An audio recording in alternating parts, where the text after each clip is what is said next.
नमस्कार। हमारी आज की कहानी का नाम है रुला देने वाली लव स्टोरी। प्यार दुनिया का सबसे अच्छा और प्यारा शब्द है, लेकिन आज की रुला देने वाली लव स्टोरी कहानी में इसी शब्द का दर्दनाक तस्वीर देखने को मिलेगा, जो नहीं होना चाहिए था, लेकिन होने को कौन टाल सकता है। जो होना है वह तो होकर ही रहेगा। होने को टालना ये तो हमारे हाथों में नहीं होता है, फिर भी हम कोशिश ही करते रहते हैं, क्योंकि हमारे दिल के अंदर की जो इच्छा है हम उसी के सहारे जिंदा रहते हैं और सपना भी देखते हैं। पायल और ऋषभ दोनों बचपन के अच्छे दोस्त हैं और वह दोनों एक ही स्कूल में पढ़े हैं और एक साथ ही बड़े हुए हैं और दोनों के प्यार स्कूल से लेकर कॉलेज तक दूसरे को बहुत प्यार करने लगे थे। लेकिन उन दोनों के बीच ऐसा क्या हुआ जो दोनों की ही आंखों से आंसुओं की नदियां बहने लगीं। पायल ने ऋषभ को शाम को 4 बजे फोन करने का वायदा किया था, ताकि वह दोनों कहीं घूमने जाने के प्लान बना सकें, क्योंकि कॉलेज में पढ़ाई की वजह से वो दोनों बहुत दिनों से कहीं घूमने नहीं गए थे। लेकिन शाम को 5 बज चुके थे, पायल का कोई फ़ोन नहीं आया।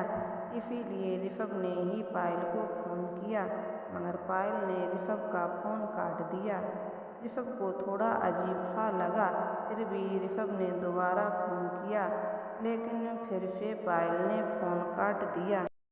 ऋषभ ने सोचा कि पायल तो ऐसा कभी नहीं करती, लेकिन आज कोई ना कोई तो बात है, क्योंकि ऋषभ पायल से मिलने के लिए बहुत ही उत्साहित था। तभी पायल का फोन आया और कहा कि ऋषभ, मैं आज कहीं घूमने के लिए नहीं जा सकती। सारी बातें मैं तुम्हारे घर पर आकर करती हूँ। ये कहकर पायल ने फोन काट दिया। लेकिन ऋषभ बहुत खुश था, क्योंकि ऋषभ को लगा कि आज पायल की आवाज़ में एक बेचैनी सी महसूस हो रही है। मुझे शायद मुझसे मिलने के लिए बेचैन रही होगी। सोचते हुए मन ही मन बहुत खुश था और हल्की सी होठों पर मुस्कान थी। शाम का अंधेरा होने आया था और तभी अचानक कोई ऋषभ के घर का दरवाज़ा खटखटाने लगा। तभी ऋषभ की माँ ने ऋषभ के दरवाजे तक पहुँचने से पहले दरवाज़ा खोला और देखा कि पायल दरवाजे पर खड़ी है। ऋषभ की माँ ने कहा, कैसी हो बेटा पायल? पायल ने ऋषभ की माँ को नमस्ते करते हुए कहा, मैं ठीक हूँ। मैं थोड़ा ऋषभ से मिलने आई हूँ।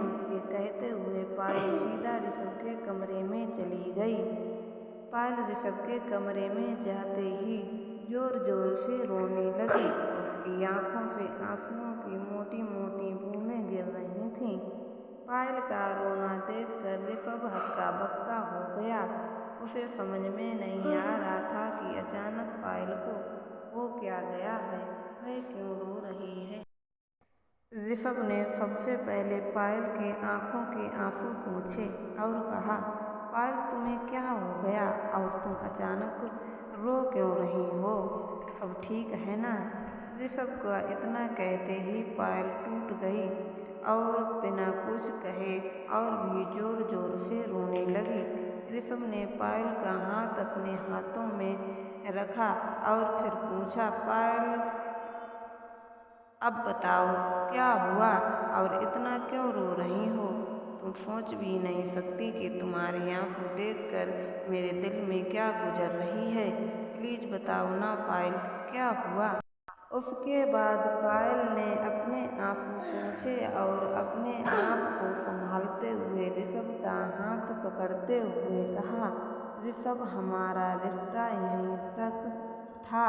आज के बाद हम दोनों एक साथ कभी नहीं मिलेंगे।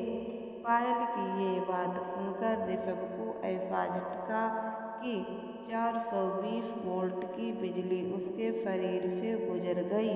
ऋषभ ने पायल के हाथों को कस के पकड़ा और चिल्लाते हुए कहा, तुम पागल हो गई हो क्या? क्या बोल रही हो? तुम्हें पता है तुम होश में तो हो? पायल इतना रो रही थी कि आप सोच भी नहीं सकते। पायल को ऐसा लग रहा था कि उसकी जिंदगी वहीं पर खत्म हो जाएगी, लेकिन खुद को समझते हुए ऋषभ के हाथों को पकड़कर अपने पास बिस्तर पर बिठाया और रोते हुए कहा, ऋषभ, मैं जो कह रही हूँ वह ध्यान से सुनो।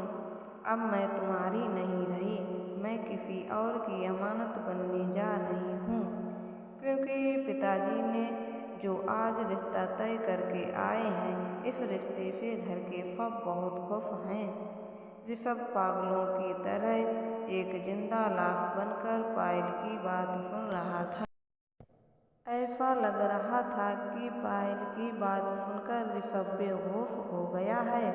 अब उसे समझ में नहीं आ रहा था कि वह क्या और कैसे बोले। कुछ देर के बाद जब ऋषभ होश में आया, तब पायल का हाथ पकड़कर और पायल की आंखों में देखकर कहा, पायल, तुम मेरे साथ मजाक कर रही हो ना? ये बात साफ थी कि ऋषभ का गले का कंपन ही ऋषभ को बता रहा था कि पायल झूठ नहीं बोल रही है और अब सब कुछ खत्म हो चुका है। लेकिन पायल ने ऋषभ के सवालों का जवाब न देते हुए अपने चेहरे को घूंघट से ढकते हुए कहा, मेरी बात तुम्हें मजाक लग रही है? अचानक ऋषभ को ऐसा लगा कि पूरा आसमान उसके सर पे टूट पड़ा और उसकी आंखों के सामने पूरे कमरे में अंधेरा छा गया है। ऋषभ ने अपने दोनों हाथों से अपने सर को पकड़कर जमीन की तरफ एक नज़र से देखने लगा। उसकी आंखों में सब कुछ धुंधला सा नजर आ रहा था। उसे चारों तरफ सिर्फ अंधेरा ही अंधेरा नजर आ रहा था, क्योंकि उसकी आंखों से आंसुओं की नदियां बह रही थीं। वह सोच भी नहीं पा रहा था कि जो उसके बचपन का प्यार है वह आज से बहुत दूर उसे अकेला छोड़कर जा रहा है और मैं कुछ ना कर पा रहा हूँ। पायल रोते रोते बिस्तर से उठकर दरवाजे की तरफ बढ़ने लगी, लेकिन ऋषभ ने अभी भी जैसे बेहोशी की हालतों में बिस्तर पर बैठा रहा। अचानक ऋषभ बिस्तर से उठा और पायल को आवाज लगाई और दर्द भरे आंसुओं के साथ, होठों पे दर्द भरी मुस्कुराहट के साथ पायल की तरफ देखा और कहा, सुनो पायल, मैं तुम अब यही कहने वाली थी कि मैं तुम्हारी शादी में किसी प्रकार की बाधा न डालूं। पायल ने ऋषभ की बात सुनकर अपने सर को झुकाते हुए कहा, हाँ ऋषभ, मुझे तुमसे यही कहना था। मुझे तुम पर पूरा भरोसा है कि तुम कुछ भी ऐसा नहीं करोगे जिससे कि मेरी शादी में कोई बाधा आए और मेरे पिताजी की इज्जत मिट्टी में मिल जाए।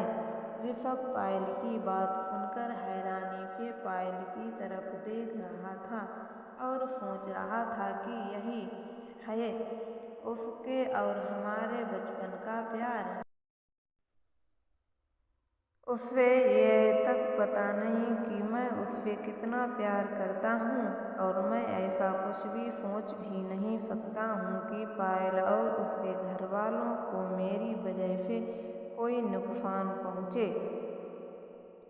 ऋषभ को इतना भी नहीं जानती पायल। पायल दरवाजे की तरफ जाते हुए ऋषभ की माँ को देख लेती है और उसे समझ में आ जाता है कि ऋषभ की माँ ने हमारी सारी बातें सुन ली हैं। पायल अपना सर झुकाकर वहाँ से चली जाती है। माँ ने ऋषभ की तरफ देखा और वह अपने बेटे के दर्द को सहन नहीं कर पाई और अपने कमरे में चली गई।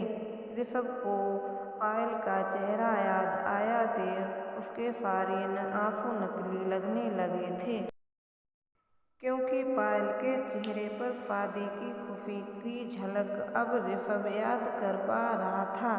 पायल की मजबूरी ने सिर्फ ऋषभ का दिल ही नहीं तोड़ा, बल्कि उसका भरोसा भी टूट चुका था।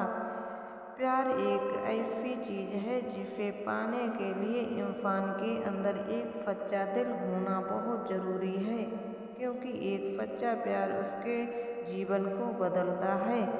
आज की कहानी रुला देने वाली love story, emotional story in Hindi में ऋषभ के साथ जो हुआ वह नहीं होना चाहिए था, क्योंकि ऋषभ पायल ने कभी भी अपने पिताजी को ऋषभ के बारे में नहीं बताया था। अगर बताया होता तो शायद एक उम्मीद की किरण दिखाई देती। इसीलिए ऋषभ को लगा कि शायद पायल ही मुझे नहीं चाहती थी। जो उस पर इतना भरोसा किया था उसी ने ही उसका भरोसा तोड़ दिया। दोस्तों, ये कहानी हमारी कैसी लगी हमें कमेंट में ज़रूर बताएं।